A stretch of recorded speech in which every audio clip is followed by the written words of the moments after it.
Hi hello ಎಲ್ರಿಗೂ ನಮಸ್ಕಾರ. Welcome to Saru vlogs in Kannada. ಇನ್ನೂ ನನ್ನ ಚಾನಲ್ನ ಯಾರೆಲ್ಲ ಸಬ್ಸ್ಕ್ರೈಬ್ ಮಾಡಿಲ್ಲ ಪ್ಲೀಸ್ ಸಬ್ಸ್ಕ್ರೈಬ್ ಮಾಡ್ಕೊಳ್ಳಿ. ಹಾಗೆ ಪಕ್ಕದಲ್ಲೇ ಇರೋ ಬೆಲ್ಲೈಕನ್ನನ್ನು ಪ್ರೆಸ್ ಮಾಡಿ. ಇವತ್ತಿನ ಈ ವ್ಲಾಗ್ನ ಪೂಜೆ ಜೊತೆಗೆ ಸ್ಟಾರ್ಟ್ ಮಾಡ್ತಾ ಇದ್ದೀನಿ. ಬೆಳಗ್ಗೆ ಟೈಮಲ್ಲಿ ಮನೇಲಿ ಪೂಜೆ ಮಾಡಿದ್ರೆ ಏನೋ ಒಂಥರ ಪಾಸಿಟಿವ್ ವೈಬ್ಸ್ ಇರುತ್ತೆ ಅಂತಲೇ ಹೇಳ್ಬೋದು. ಸೊ ಆಫ್ಟರ್ ಡೆಲಿವರಿ ಪೂಜೆ ಮಾಡಿ ತುಂಬಾ ದಿನ ಆಗೋಗಿತ್ತು. ಡೈಲಿ ಹಸ್ಬೆಂಡೇ ಪೂಜೆ ಮಾಡಿ ಹೋಗ್ತಾರೆ ಡ್ಯೂಟಿಗೆ.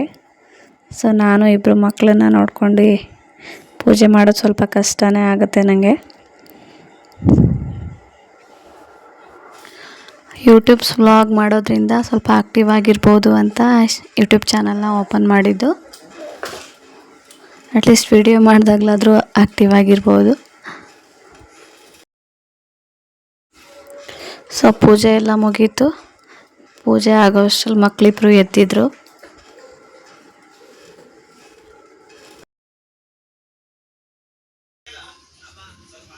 ಸರು ಸಿರು ಇಬ್ರು ಮಲಗಿದ್ರು, ಇವಾಗ ಎದ್ದಿದ್ದಾರೆ ನೋಡಿ. ಎದ್ದಿಬ್ರು ಆಟ ಆಡ್ತಾ ಇದ್ದಾರೆ. ಇಬ್ರಿಗೂ ಹಾಲು ಕುಡಿಸ್ಬೇಕು ಇವಾಗ. ಹಾಯ್ ಬಂಗಾರಿ, ಹಾಯ್ ಕಳ್ಳೆ, ಹಾಯ್ ಹಾಯ್ ಸಿರಿ, ಹಾಯ್ ಸಿರಿ, ಹಾಯ್ ಸಿರಿ. ಏನು ಮಾಡ್ತಿದೀಯಾ? ಇವರು ನಮ್ಮ ಅಣ್ಣನ ಮಕ್ಕಳು ಫ್ರೆಂಡ್ಸ್. ನಮ್ಮ ಮನೇಲೇ ಇರ್ತಾರೆ. ಈವ್ನಿಂಗ್ ಅವ್ರ ಅಪ್ಪ ಅಮ್ಮ ಡ್ಯೂಟಿಯಿಂದ ಬಂದಮೇಲೆ ಮನೆಗೆ ಹೋಗ್ತಾರೆ. ಇವಳು ದೊಡ್ಡೋಳು ಸ್ಕೂಲಿಗೆ ಹೋಗ್ತಾಳೆ.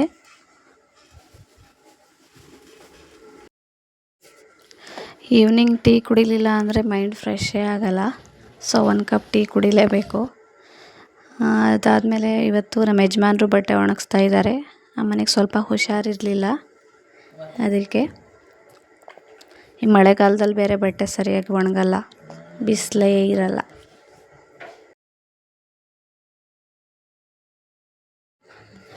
ಇವತ್ತು ಊಟಕ್ಕೆ ಸಂಜೆ ಚಿಕನ್ ಗ್ರೇವಿ ಮಾಡ್ಕೊತಾ ಇದ್ದೀವಿ.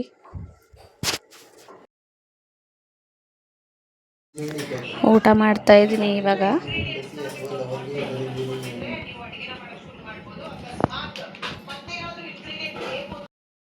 ಊಟ ಎಲ್ಲ ಆಯಿತು ಫ್ರೆಂಡ್ಸ್. ಇವತ್ತಿನ ವ್ಲಾಗ್ನ ಇಲ್ಲಿಗೆ ಎಂಡ್ ಮಾಡ್ತಾ ಇದ್ದೀನಿ. ಐ ಹೋಪ್ ನಿಮ್ಗೆ ಎಲ್ರಿಗೂ ಈ ವಿಡಿಯೋ ಇಷ್ಟ ಆಗಿದ್ರೆ ಪ್ಲೀಸ್ ಒಂದು ಲೈಕ್ ಮಾಡಿ, ಕಮೆಂಟ್ ಮಾಡಿ, ಶೇರ್ ಮಾಡಿ. Thank you. Good night.